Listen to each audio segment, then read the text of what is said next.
Olá, amigos da TV Suprem, estamos começando mais um Papo Suprem, um programa da União Planetária, pioneira em comunicação positiva no Brasil. E hoje vamos conversar com um futurista, Gilberto Lima Júnior. Que prazer estar aqui. Seja bem-vindo. Gratidão. O Gilberto é um futurista, graduado em comércio exterior, é um empresário, presidente de uma consultoria internacional, inúmeras atividades, mundo afora, mais de 40 países. Tem um blog no Correio Brasiliense chamado O Futuro Já Começou, possui mais de 1,5 milhão de visualizações e preside o Instituto Iluminante de Inovação Tecnológica e Impacto Social e também preside o Conselho da Fundação Assis Chateaubriand, do Grupo Diários Associados. No foco humanitário, o Gilberto lidera o Movimento Global de Autoconhecimento e Mútua Ajuda, o Mogalma, que é um parceiro da União Planetária. Mantém um forte ativismo em prol do humanismo digital, enquanto escritor e palestrante, e além de exercer como voluntário o cargo de secretário nacional da Cruz Vermelha Brasileira, Gilberto. E lançou um livro chamado Entre o Ser e o Ter, Onde Está o Amor? Gilberto, como é que um futurista, um homem internacionalista, escreve um romance refletindo sobre essa dicotomia, o espírito e matéria, yin e yang, ser e ter, e onde está o amor?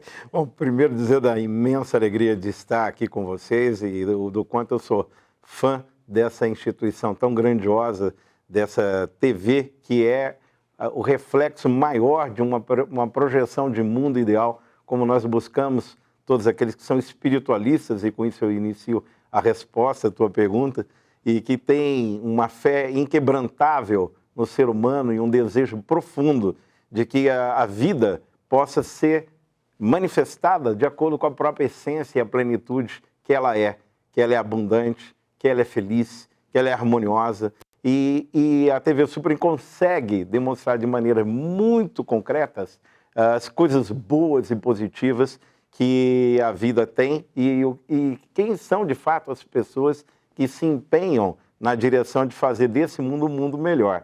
Eu tento fazer um pouquinho da minha parte, esse mundo um pouco melhor, nas muitas atividades às quais me dedico ao longo dos muitos anos, e particularmente a obra a qual você se refere, ela já foi lançada em Portugal, um pouco antes da pandemia, naturalmente que com a complexidade toda que esse momento de reflexão humana trouxe, nós precisamos adiar um pouquinho a vinda para cá e entendemos que tudo tem seu tempo certo, finalmente chegou e tem sido uma alegria profunda, um sucesso absoluto. Em cada lançamento se esgota. Essa é uma obra que reflete a vida de um empreendedor que busca na sua relação afetiva, né, acertar a sua vida. Ele é uma pessoa é um ogro espiritual, no sentido de que não tem os esclarecimentos, ele é um materialista convicto e tem dores profundas gravadas na sua relação filial, sobretudo com o pai,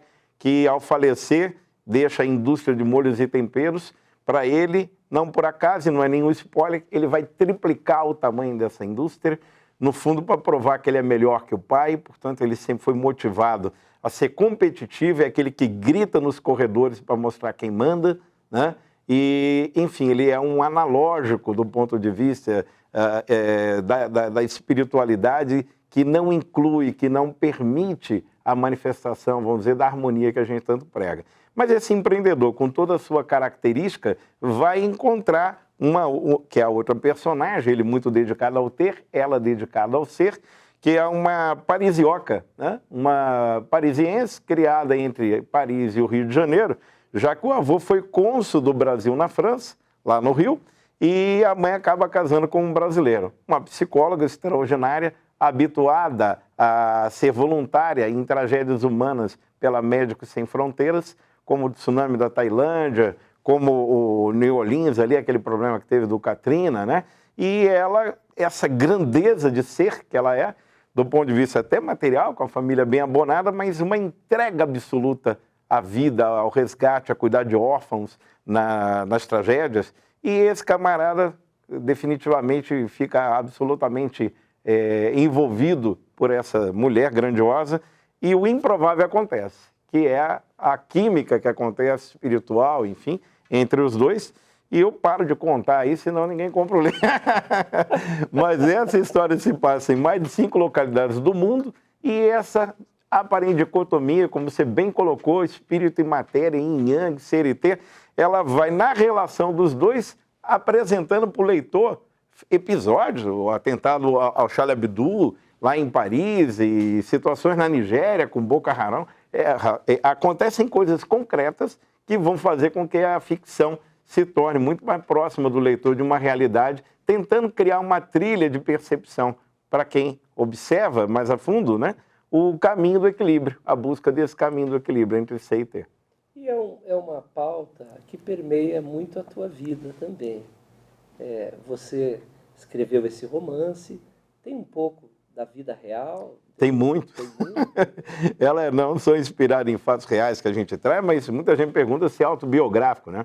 Já que o camarada, eu venho do comércio internacional e da área de tecnologia durante tantos anos, e ele está expandindo globalmente. Então, obviamente, no período que viajei mais de 40 países, você mencionou no início, representando nosso país, né, através da Apex, Agência de Promoção de Exportações, eu liderei a área internacional, levando 80 setores da economia para o mundo. Eu sentia falta da família, sentia falta da minha esposa e a minha necessidade de equilibrar as exigências pesadas das entregas, das responsabilidades, que era tudo muito material, tivesse carregada também da minha espiritualidade.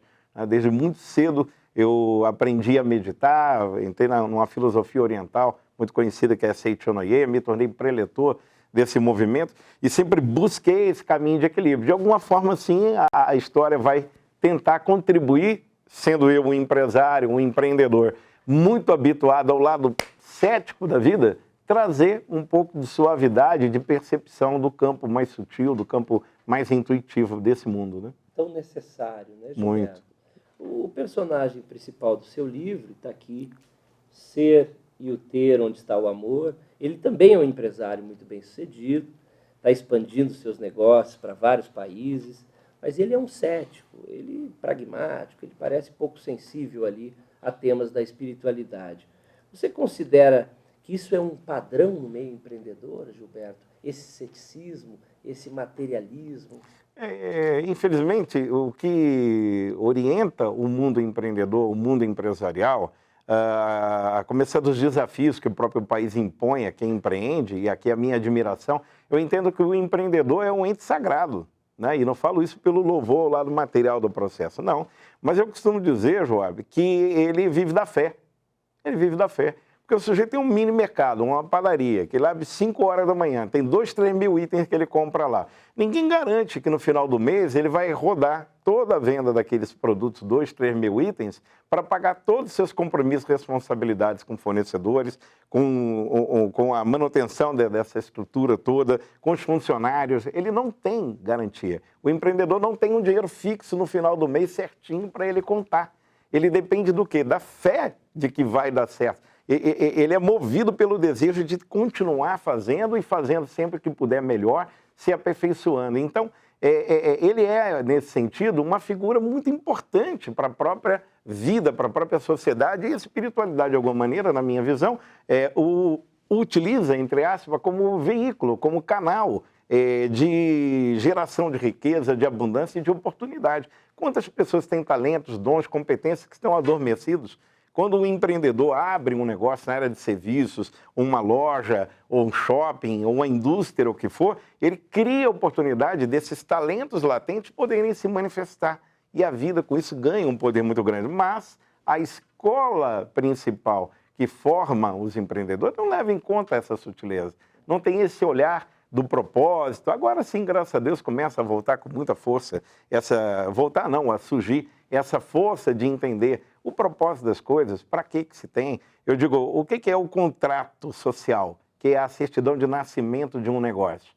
É o contrato social, né? Ele é um contrato do empreendedor com a sociedade com relação ao que ele espera servir a sociedade e beneficiá-la. O objeto social do contrato é que ele vai lidar com alimentos, é que ele vai lidar com turismo, é que ele vai lidar seja lá com o que for. Mas é através desse objeto e dessa razão de existir da empresa, que está ali no próprio contrato social, que ele se concentra em beneficiar a vida.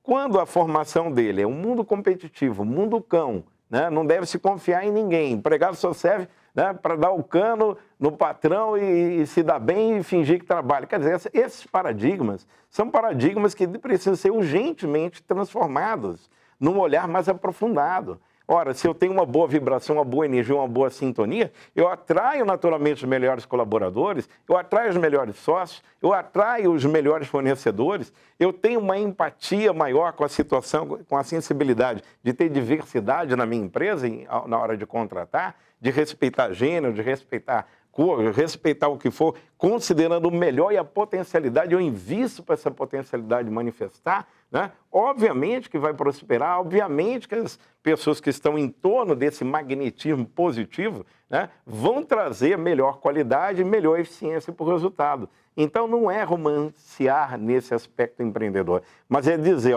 essa intuição que todo empreendedor tem, é impressionante como é forte. Né? Esse caminho de saber por onde seguir é ele sendo instrumento de um bem maior. Quanto mais ele puder perceber que é essa a sua verdadeira função, e não a luta, e não lidar, achar que o concorrente é inimigo, esse tipo de coisa tem que ser excluído do patamar. A comunicação violenta do mundo empresarial, né? É matar um leão por dia, é faca no dente, sangue no olho. Isso é um atraso no desenvolvimento do empreendimento. Então, de alguma maneira, essa história vai mostrar essa figura que tem toda essa formação da vida, da dureza, né, se sutilizando, percebendo o caminho maior. Muito bem. Você está acompanhando o Papo Suprem, uma entrevista muito especial hoje com o nosso querido amigo Gilberto Lima Júnior, que está lançando uma obra chamada Entre o Ser e o Ter, Onde Está o Amor. Nós vamos para um rápido intervalo. Fique aí, já já estamos de volta.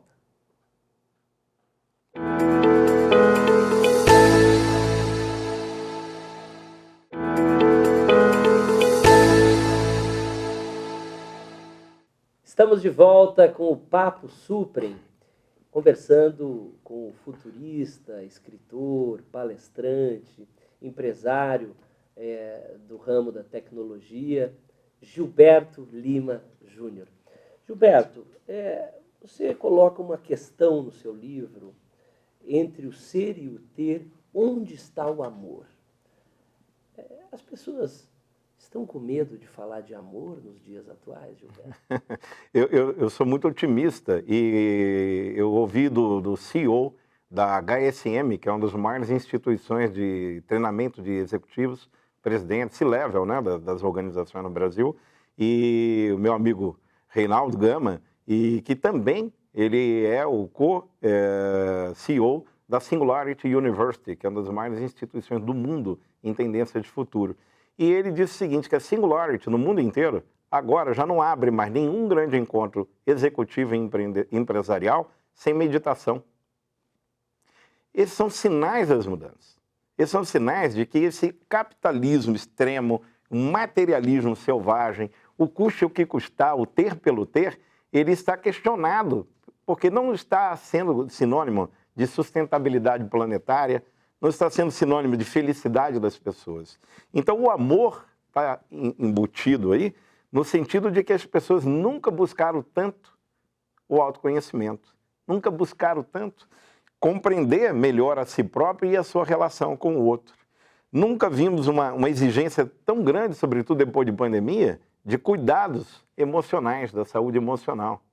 E grupos, instituições, filosofias, doutrinas, entidades como essa aqui, têm contribuído muito na busca, ou no apontamento, pelo menos, dessa jornada do amor, dessa jornada interna que as pessoas não abrem mão. Veja em Alto Paraíso de Goiás, né?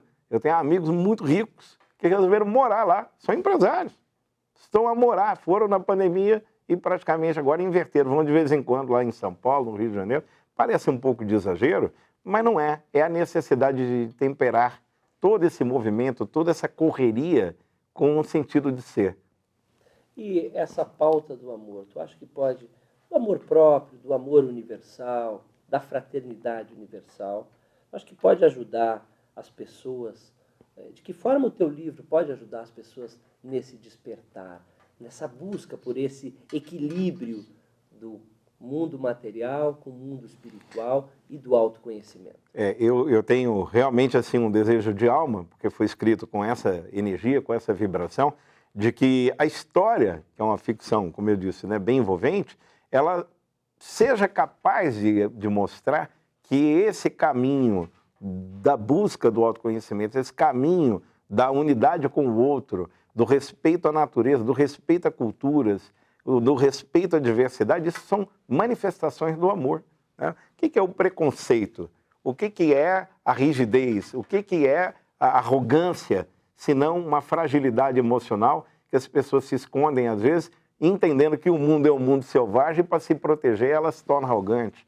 Ela berra, ela grita, né? Como acontece com o personagem principal. Mas quando ele observa que eu e o outro não somos tão diferentes assim, que é possível manifestar um poder e uma autoridade muito maior como empreendedor, ou seja, a liderança que se queira exercer, pelo caminho da percepção do outro, da inclusão do outro, do cuidado com o outro, o acolhimento. Se eu aprendo a cuidar de mim, aprendo a cuidar do outro, quem me é mais próximo e quem já começa a ser menos próximo, mas eu também, são clientes, que são as pessoas de alguma maneira com quem eu me relaciono, eu daqui a pouco vou reconectar também com a natureza.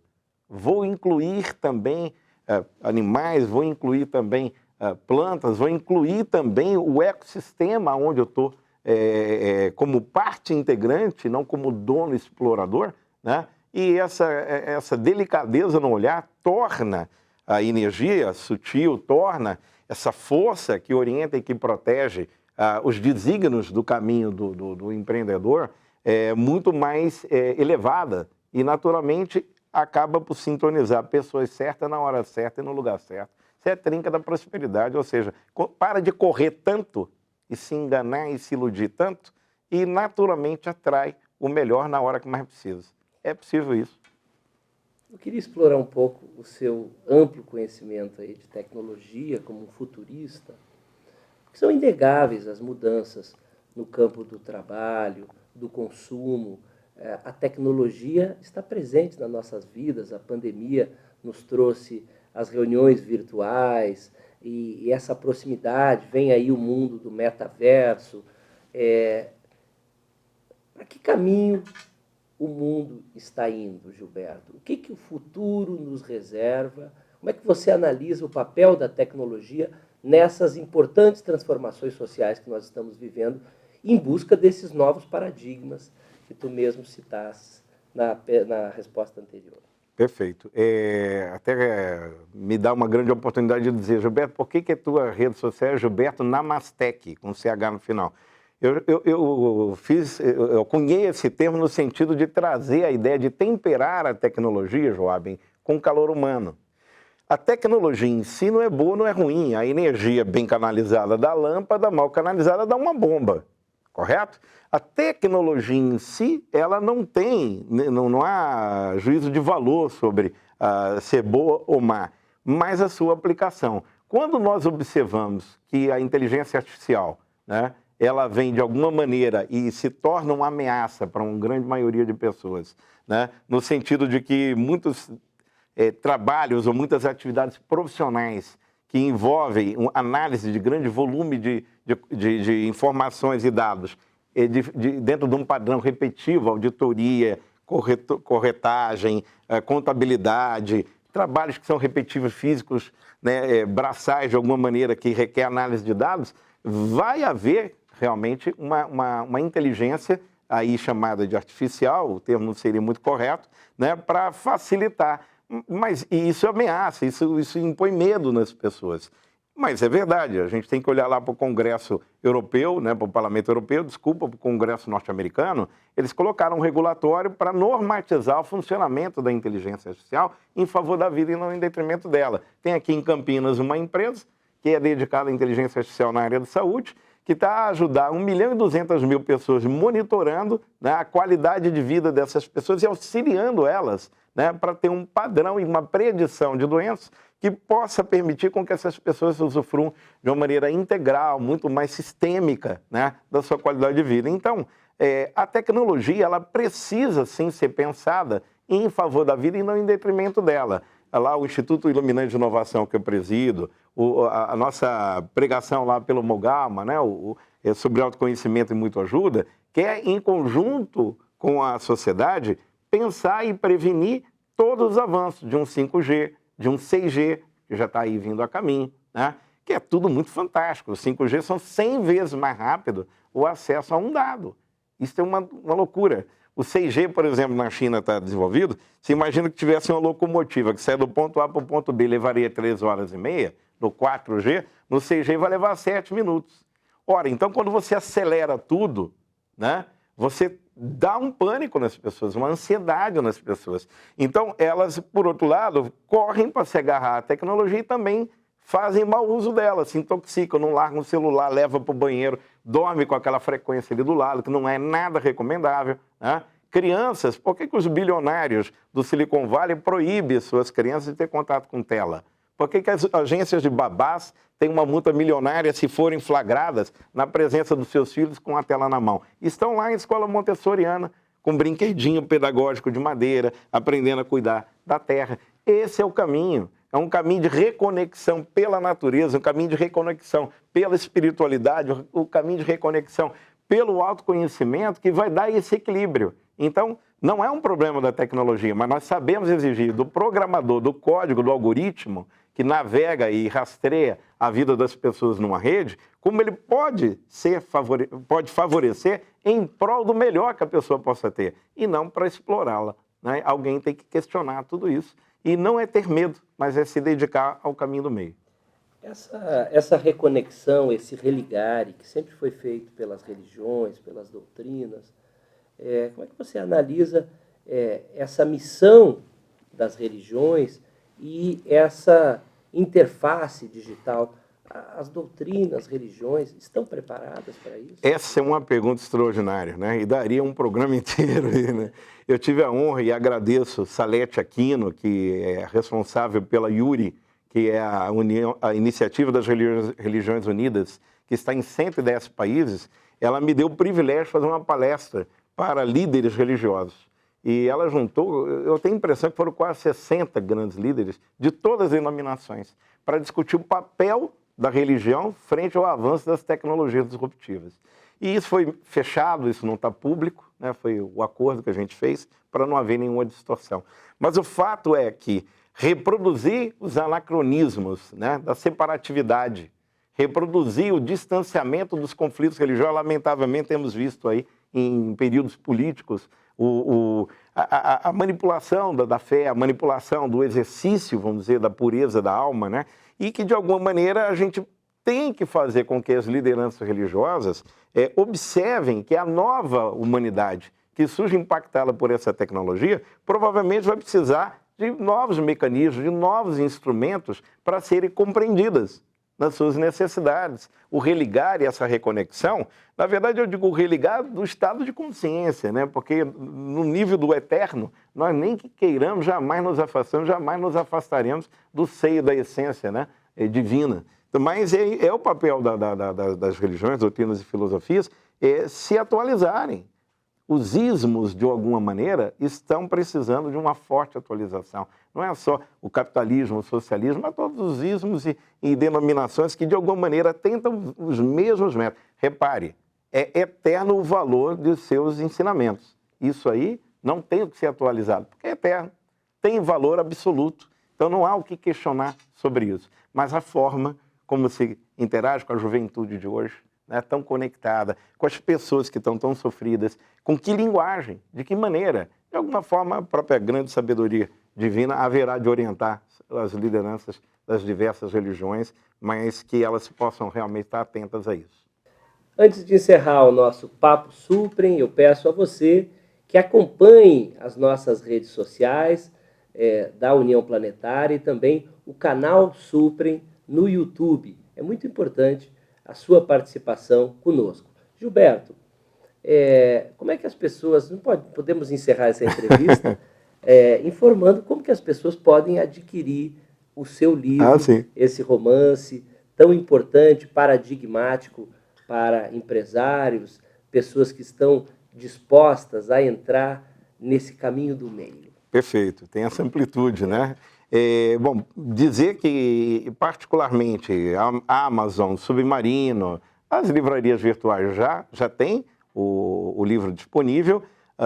Quem é de Brasília tem a Livraria Leitura, tem a Livraria da Travessa, mas para facilitar e poder fazer aqui uma gentileza com os telespectadores da TV Suprem, eu vou passar aqui um link, provavelmente vocês têm aqui esse link à vista, para poder acessar e adquirir diretamente com a editora, de maneira que eu possa lhe enviar autografado de forma personalizada, que eu não poderia abrir mão de manifestar esse carinho para os telespectadores desse extraordinário movimento, que assim eu defino vocês, de amor, esse bioma de bondade, de amor, de alegria. Muito obrigado, Gilberto, pela participação. E você continua com a programação da TV Suprem. Não deixe de nos seguir nas redes sociais. Até a próxima!